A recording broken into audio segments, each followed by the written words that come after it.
जी, आपने हमारे लिए वक्त निकाला, आपका बहुत शुक्रिया। सबसे पहले तो हम आपसे अपनी ओपनिंग रिमार्क चाहेंगे, जो कि अब आप फिर से चुनाव में जा रहे हैं, 4th टाइम चीफ मिनिस्टर रहे हैं, लेकिन उसके पहले हमारे चैनल का कैसा स्वरूप, पत्रकारिता का कैसा स्वरूप आप देखना चाहेंगे, ये भी हम आपसे पूछेंगे।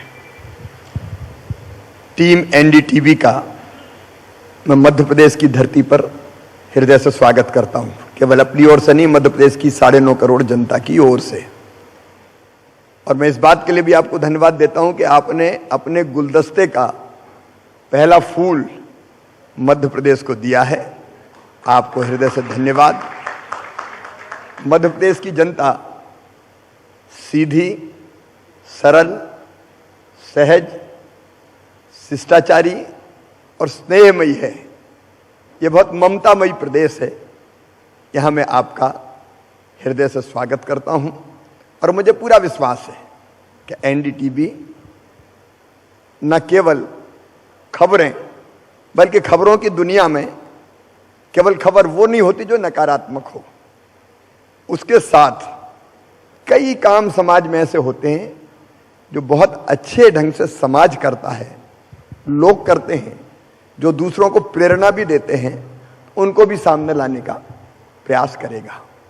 जहां तक मध्य प्रदेश का सवाल है या मेरा सरकार चलाने का सवाल है, तो मैं केवल एक बात कहना चाहता हूं, हमारी कोई भी योजना जो पिछले 18 साल में मैंने बनाई हो, यह वल्लभ भवन में मध्य प्रदेश के सेक्रेटरीएट में बैठ के नहीं बनी। मैं तो जनता के बीच से आता हूं। जनता की जो तकलीफें बचपन से मैंने देखी हैं या बीच में समझ में आती है, उन्हीं को देख के हमारी जन कल्याण की नई योजना बन जाती है।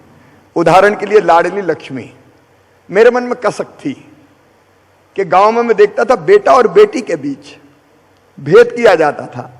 बेटे का जन्म हो तो खुशियां मनाई जाए, बधाई गाई जाए, मिठाई बांटी जाए, परिवार प्रसन्न हो जाता था। और बेटी अगर पैदा हो गई तो कई बार मां का चेहरा भी उतर जाता था, बिटिया को बोझ मानते थे। और तब जब मैंने एक छोटे से कार्यक्रम में, मैं बहुत छोटा था, जब ये कहा कि नहीं बेटी को भी आने दो, बेटी के बिना दुनिया नहीं चलती, तो एक बूढ़ी अम्मा ने कहा कि बेटी को आने दो, बेटी को आने दो, बात तो बड़ी बड़ी कर रहा है, लेकिन बेटी आ गई और बड़ी हो गई तो शादी में दहेज का इंतजाम क्या तू करवाएगा? बात करना बहुत सरल है। बात मेरे दिल में चुभ गई और मुझे लगा कि ये भाषण आसन से बेटियां नहीं बढ़ेगी, क्योंकि सेक्स रेशियो मध्य प्रदेश में बहुत अनबैलेंस हो गया था। 1000 बेटों पर 912 बेटियां पैदा हो रही थी। मैं मुख्यमंत्री बना तो मैंने पहली योजना बनाई कन्यादान योजना, जिसमें बेटियों की शादी सरकार करेगी, ये फैसला किया।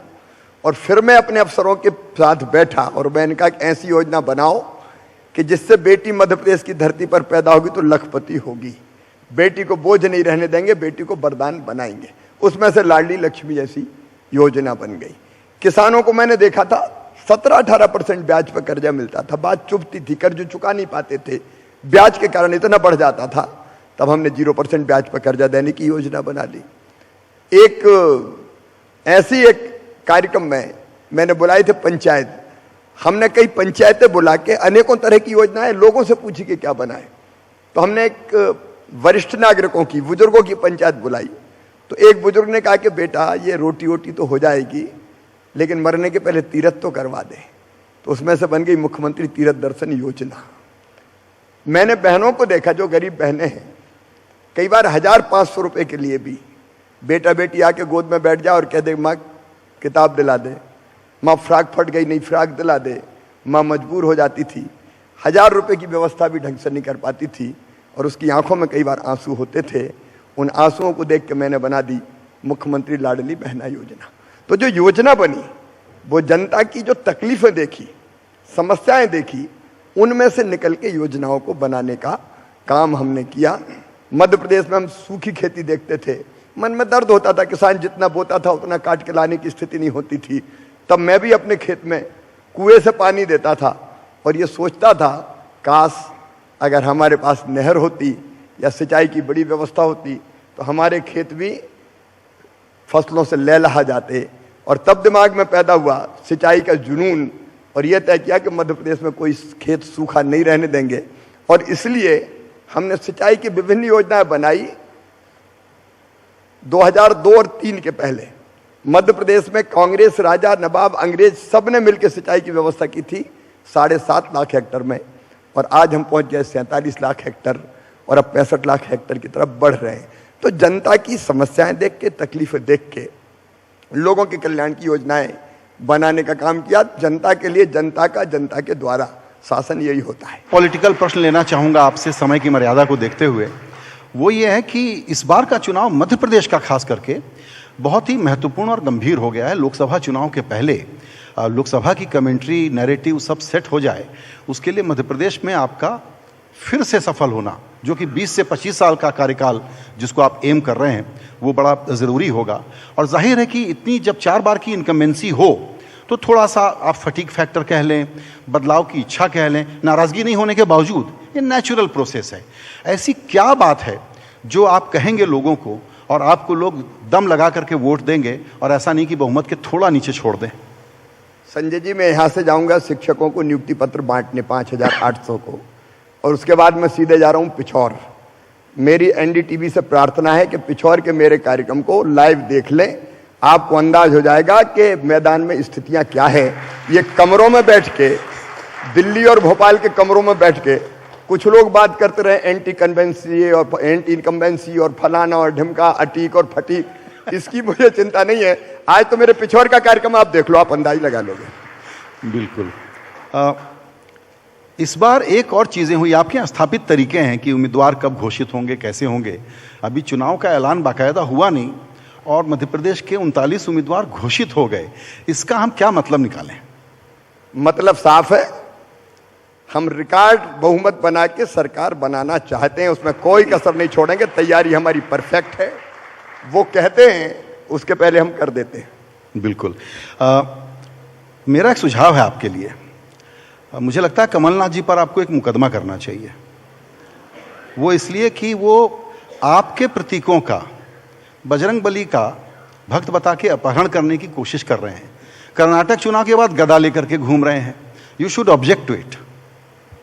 देखिए, ये एक बहुत बड़ी सफलता मैं मानता हूं कि जो राम का नाम लेने से डरते थे वो आज रोज हनुमान चालीसा का पाठ कर रहे हैं।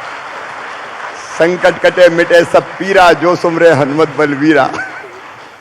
ये भारत की राजनीति में एक बड़ा परिवर्तन आया है। तथाकथित धर्मनिरपेक्षतावादी जो हिंदू का नाम लेते ही डरते थे कि लोग कहेंगे बड़ा संकीर्ण है, अब वो हिंदुत्व हिंदुत्व चिल्ला रहे हैं और मुख्य धारा में आके मिले हैं।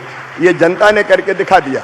इसलिए हाथ में त्रिशूल भी होता है, अब डमरू भी होता है, माला भी होती है, और ओम नमः शिवाय का जाप भी लोग कर रहे हैं। हम तो इससे आनंदित और प्रसन्न हैं, हम तो पहले से ही करते चले आ रहे हैं। तो आप ये कैसे कहेंगे कि भाई ये कार्बन कॉपी है, इधर ही रहना? नहीं, मैं तो चाहता हूं ये सर्वव्यापी हो, इसमें क्या दिक्कत है। ये उस समय वोट के लालच में डरते थे कि अगर हिंदू की बात करेंगे तो क्या है, बड़ा संकीर्ण है, हिंदू हिंदू कर रहा है। अब उनकी आंखें खुल गई है और ये चमत्कार हुआ है मोदी जी के नेतृत्व में। देखिए, भारत अत्यंत प्राचीन और महान राष्ट्र है। हमारी संस्कृति, हमारे जीवन मूल, हमारे परंपराएं, हमारा दर्शन, हमारे महापुरुष। अब ये वो देश है जिसने आज नहीं हजारों साल पहले कहा एकम सद विप्रा बहुधा वदंती। ये वो धरती है, संयुक्त राष्ट्र संघ को बना द्वितीय विश्व युद्ध के बाद, जिसने कहा कि नहीं पूरी दुनिया में युद्ध ना हो, लेकिन भारत ने हजारों साल पहले कह दिया अयम निजम परावेत्ति गणना लघुचे सामुदार चरता नाम तू वसुदैव कुटुंबकम। सारी दुनिया एक परिवार है। अरे हम तो बरसों से कहते चले आ रहे हैं, जियो और जीने दो, आत्मवत सर्वभूतेषु, सिया राम में सब जग जानी। ये मूल है, और इसको अगर कोई स्वीकार कर ले तो प्रसन्नता की बात है, लेकिन केवल चुनाव के लिए स्वीकार करने से काम नहीं चलेगा। जी बिल्कुल।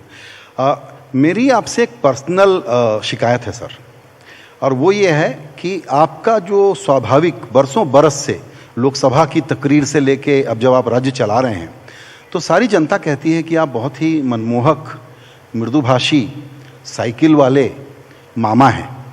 आपको ये बुलडोजर बाबा बनने का क्या शौक चढ़ा? मैं आपको बताऊं, मैं 2005 के अंत में मुख्यमंत्री बना, तब मध्य प्रदेश में 3 समस्याएं थी। एक, डकैतों का आतंक था। ग्वालियर चंबल में बॉलीवुड में फिल्में बनती थी हर साल, चंबल की कसम और पता नहीं कौन कौन सी डाकू सुल्ताना। हमने उस समय कहा था कि मध्य प्रदेश, मैंने ग्वालियर जाके बैठक की थी, अगर पत्रकार मित्रों को याद हो, ग्वालियर बैठ के जाके मैंने बैठक की थी और मैंने कहा था मध्य प्रदेश की धरती पर या तो डाकू रहेंगे या शिवराज रहेगा, दोनों एक साथ नहीं रह सकते। साल भर के अंदर सारे डकैतों के ग्रोह समाप्त कर दिए, एक डकैतों का ग्रोह नहीं बचा, और बचते इसलिए थे कि कहीं ना कहीं राजनीतिक संरक्षण भी उनको मिलता था। पूरी तरह से डकैत समाप्त हो गए। हमने नक्सलवाद को सीमित कर दिया, बालाघाट के आगे नहीं बढ़ पाया। एक जमाना था 2003 के पहले जब एक सिटिंग मिनिस्टर थे, उनकी गर्दन काट के नक्सलवादी ले गए थे, वो जमाना भी था। सिमी के नेटवर्क को पूरी तरह से ध्वस्त करने का काम किया। तो सज्जनों के लिए फूल से ज्यादा कोमल और दुष्टों के लिए वज्र से ज्यादा कठोर, यह हमारा ध्येय वाक्य है।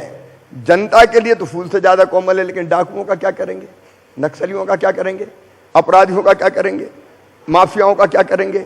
अगर कोई दुराचार करता है किसी बेटी के साथ तो क्या उसको फांसी का फंदा उसके गले में नहीं डलना चाहिए? मध्य प्रदेश पहला राज्य है जिसने तय किया कि ऐसे दुराचारी को फांसी की सजा मिलेगी। कानून बनाया हमने, और बुलडोजर भी चलेगा, इसमें दिक्कत क्या है? जो अपराधी है उनके ऊपर चलता है।